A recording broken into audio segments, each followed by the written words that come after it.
Ironically, I would say that one of the biggest mistakes is approaching it from maybe a food and environmental perspective. Not that those are bad things. I mean, clearly, we're sitting here right now, we're talking about local food, and we're talking about having a net positive impact on the environment with this garden. But I think if you want to sell it to educators, you have to approach it from the perspective of education. And that's not to say that educators aren't interested in local food and they're not interested in the environment. I think they very much are. But I think that if things like this are going to take off, the best way to approach it is not to go up to the admin and say, hey, we want to build a garden, it's going to be really pretty, and we're going to grow some food. And as I think, yeah, that's really nice. But say, hey, I want to do this project, and it's going to tie into all of these curricular outcomes. And, we're going to work with other teachers and other schools and the community to create sort of a network around this and to create learning opportunities that the kids wouldn't get in their perhaps regular class. I think within the context of education, that has been perhaps the easier way to sell the program.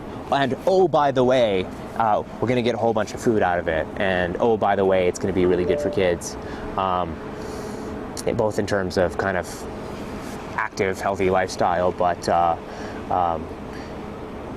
and also in terms of the environment and bringing out that sort of piece, which I'm for me is a massive piece. But I think if you're gonna sell it to your administrator, that's probably the better way to sell it, would be from that education sort of viewpoint.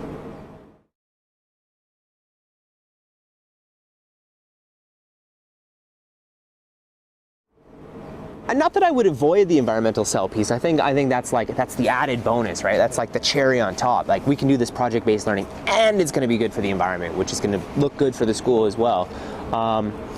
Anything to avoid? The thing that I actually really like about permaculture, and perhaps I'm a little bit biased, is that something like this system that we plan on putting in here, mostly perennial plants, want to get it to that point where it becomes more on the self-sufficient side than not. It's like an annual vegetable patch needs continuous maintenance. An annual vegetable patch, you need to replant every year. You need to have volunteers there continuously watering it, or it dies. Something like this. I mean, you can see around us, we have some of the existing perennial plants in here. I mean, these are Arctic currants here, which are a non-fruiting currant variety. So they'll be replaced with fruiting currants. They're going to grow and they're going to produce some food for us. This is going to be more of a permanent type planting, and it's not to say that it doesn't require maintenance, but it kind of will more seamlessly integrate into the landscaping that's here. And I think one of the benefits of that is you don't always have to be here continuously watching it. You don't need to be here watering it every day in the summer. That other little food forest that we set up, checked in on it every couple of weeks, doing good, awesome. Because as much as I like gardening, I have my own yard and I have my own other projects that I like to do as well. It also means that, let's say the program goes dormant for a few years, then being that it's a perennial system and it's been set up to mimic patterns, ecological patterns, it should be fine on its own. With sort of minimal kind of maintenance, it'll continue. And I think that's a strength of permaculture in schools. One mistake that I think that we've perhaps made is we built a whole bunch of raised wicking beds for annual vegetables, and they work well, but it's this big sort of wooden structure, and over time those wooden structures are going to degrade, and over time they're going to have to be replaced. And so there's more of a maintenance cost associated with that particular piece. Something like this, everything is going to be set up and integrated right into the ground. There's no there's no wooden or concrete or steel structures that have to go in. We are working with the actual space and throwing in the ecology here, which is an advantage to it. The other piece I think is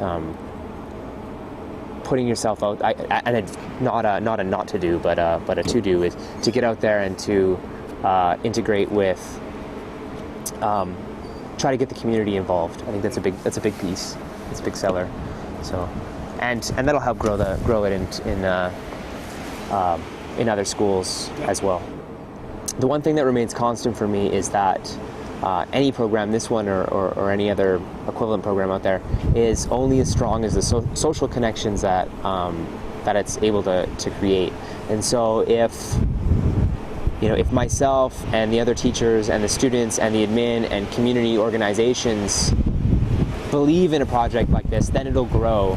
But without those connections in there, you're sort of the crazy guy with the bales of straw, which sometimes I feel like I am, but it is that piece. And the other thing is, anytime you're trying something new, you're sort of working on the edge of whatever network you're in. If this represents agriculture projects in schools, and you want to grow agriculture projects in schools, and you're pushing the boundaries of that.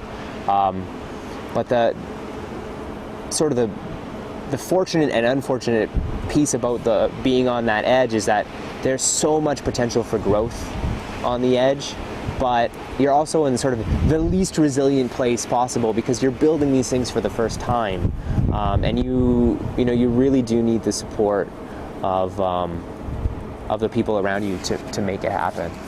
It's otherwise it's not, number one, that those social connections, and once those are in place, then you can put the physical connections necessary to build something like this.